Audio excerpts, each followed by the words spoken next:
मेरी बेटी तो जीते जी मर ही चुकी है। अब तुम ऐसी बातें करके मुझे जिंदा दरगोर मत करो बेटा, मत करो ऐसी बातें। आपको अम्मी मेरी इतनी फिक्र हो रही है? अरे मैं आपका भी तो गुनहगार हूँ अम्मी।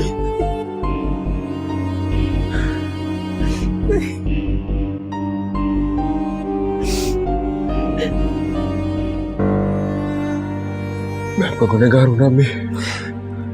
अम्मी आप मेरा एक काम करते, इससे पहले मुझे कोई और मारे। अम्मी आप मुझे मार दे। क्या कर रहे हो? अम्मी आप मार दे मुझे। अम्मी प्लीज मुझे मार दे, बहुत तकलीफ हो रही है। अम्मी मुझे मार दे, अम्मी आप प्लीज मार दे मुझे। मारोगे हमको बेटा? अम्मी आप मार दे मुझे। मरियम, मरियम कहाँ? बेटा खुद को संभालो मेरे बच्चे। अल्लाह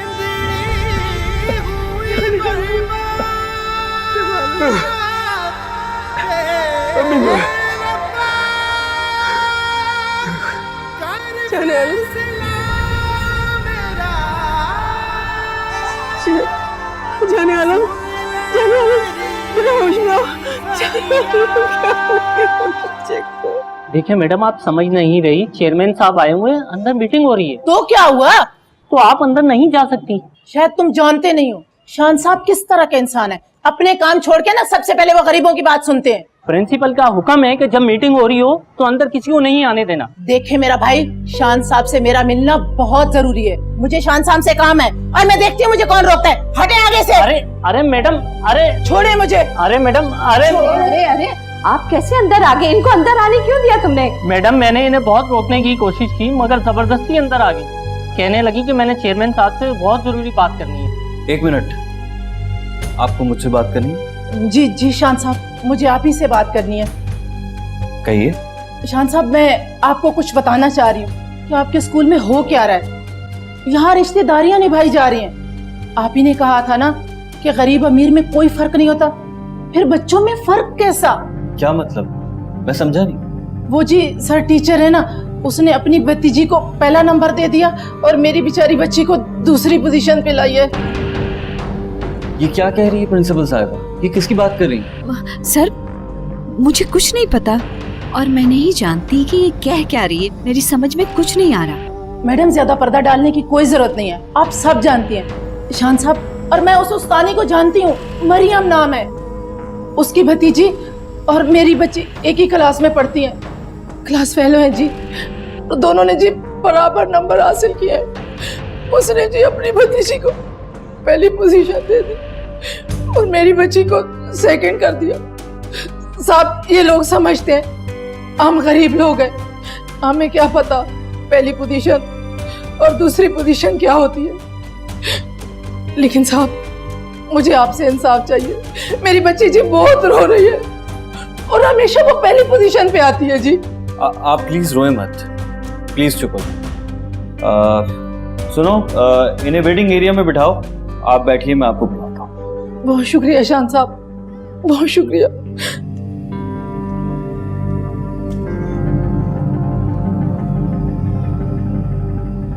आलम साहब, आपकी तबीयत तो बिल्कुल ठीक है। आप दवाई कंटिन्यू रखिएगा। दवाई छोड़ देंगे तो आप तबीयत बिगड़ जाएगी आपकी।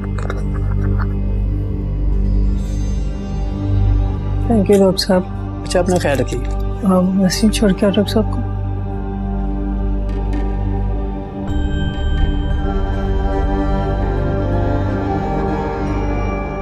दवा क्यों नहीं ली थी?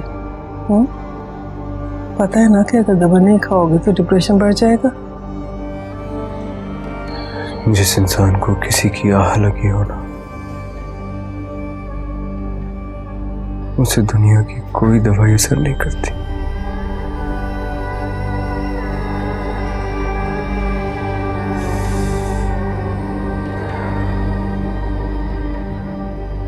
हाँ, अगर मौत का इंजेक्शन दे दिया जाए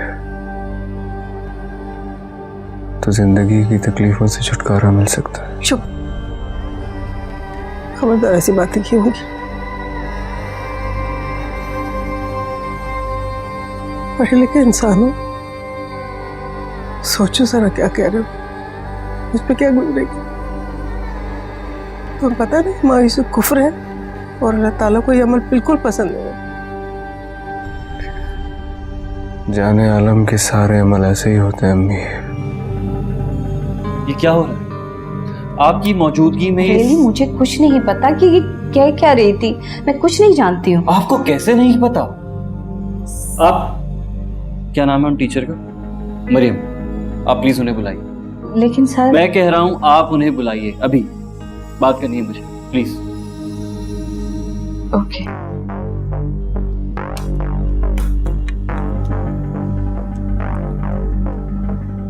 हेलो नहीं, मिस मरियम को मेरे ऑफिस में भेजो जल्दी।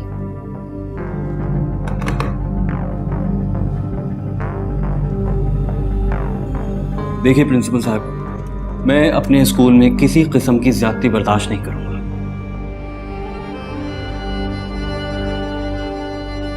अच्छा एक बात सुनो मेरी, और से सुनो, फौरन मना नहीं करना। अच्छा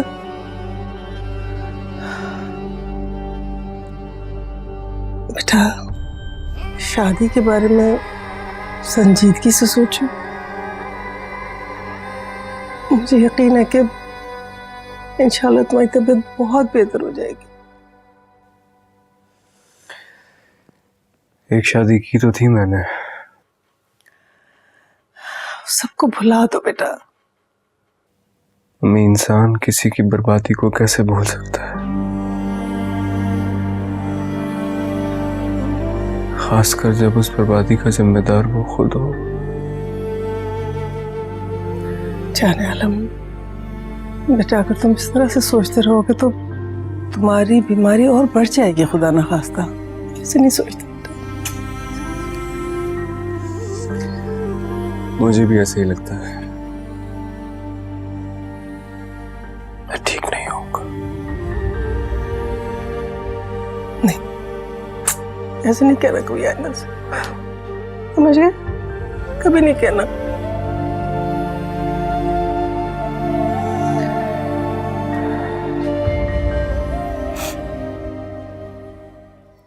पप्पा देखिए, पूरे 100 मार्क्स है मेरे। वाकई? अरे रिजल्ट मैंने बनाया और मुझे पता ही नहीं चला। क्या पप्पा?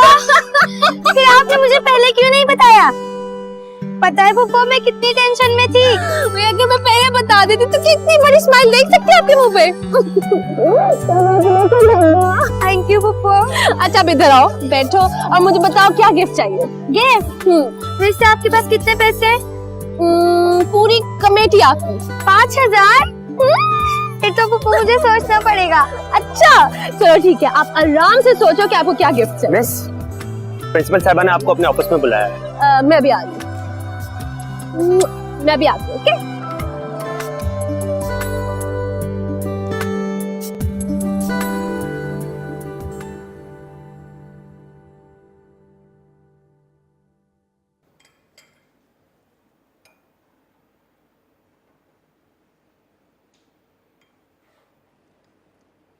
ऐसा कब तक चलेगा बेटा?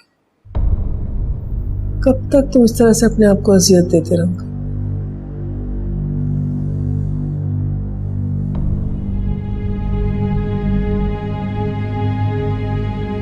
अम्मी, कभी आपने इरम के माथे पर लगी चोट का निशान देखा है? मुझे ऐसा लगता है कि उसकी चोट की लकीरों में मेरा सारा माजी छुपा हुआ है। मैं जब उसकी माथे की तरफ देखता हूं, ऐसा लगता है कि जैसे मेरा माजी मेरे सामने आके खड़ा हो गया और मुझसे चीख चीख कर कह रहा, मेरे साथ होने वाली एक एक ज्यादती का बदला तुझसे मेरा खुदा लेगा। कि जाने आलम अब देख खुदा क्या करता है।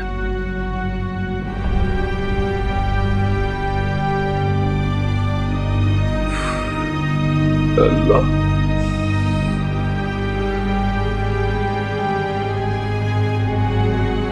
काश मेरे गुनाहों की सजा मुझे मिल गई होती। आजाद कर दे मुझे जिंदगी से। बहुत दर्द में हूँ भाई, मैं बहुत दर्द में हूँ। मरियम की बददुआ से जाने आलम बर्बाद हो गया होता, मेरी बहन को कुछ ना हुआ होता। मेरी बहन ने बहुत तकलीफें उठाई है।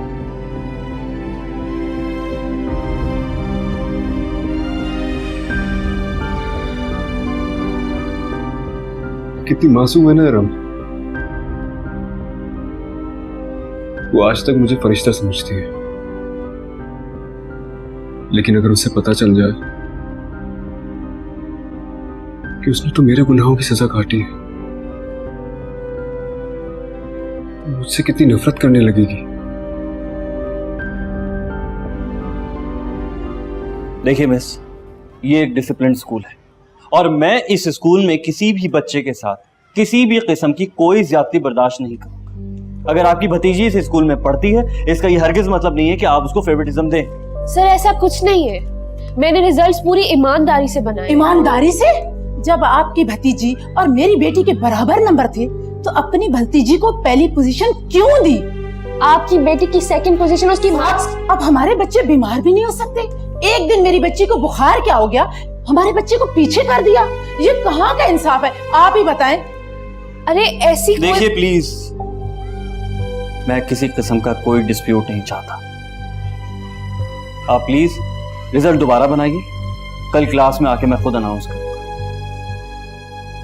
सर ये मुझे अपनी बात रिपीट करने की आदत नहीं है। आप रिजल्ट्स दोबारा बनाइए और दोनों बच्चियों को फर्स्ट पोजीशन दीजिए। अब ये जिम्मेदारी आपकी है। Is that clear? जी सर।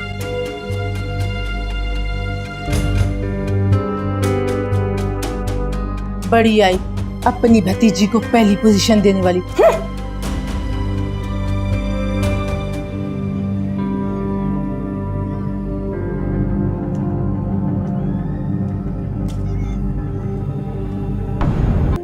कारोबार संभालो। कब तक अपने छोटे भाई पर सारे कारोबार का बोझ लाद के रखोगे? मैं क्या करूं अभी, मैं क्या करूं? मेरा दिल ही नहीं लगता किसी काम में।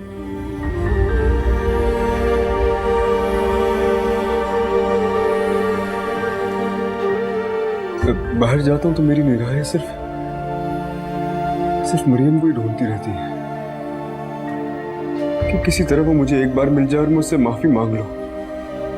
शायद मेरी तकलीफ कुछ कम हो जाए, शायद मेरी बहन दोबारा से पहले जैसी हो जाए, उसकी हंसी दोबारा से इस घर में गूंजने लगे। मैं जब जब घर लौटूं मेरी आंखों पर हाथ रखे और मुझसे पूछे कि पहचाने कौन, और मैं जैसे उसको पहचान लूं तो वो मुझसे खफा हो जाए। फिर मैं कोई सा लालच देकर उसको दोबारा मना लूं।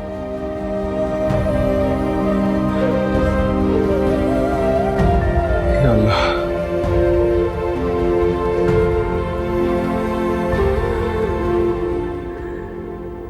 बहुत तकलीफ में हूं मैं कैसे बताऊं आप लोगों को। बचपन से सुनता आया हूं कि माजी कभी लौट के वापस नहीं आता, लेकिन मैं दिल से चाहता हूं कि मेरा माजी दोबारा लौट आए, फिर से मेरे घर में वही रौनक वापस आ जाए, फिर से मेरी बहन वैसी हो जाए जैसी वो कभी हुआ करती थी।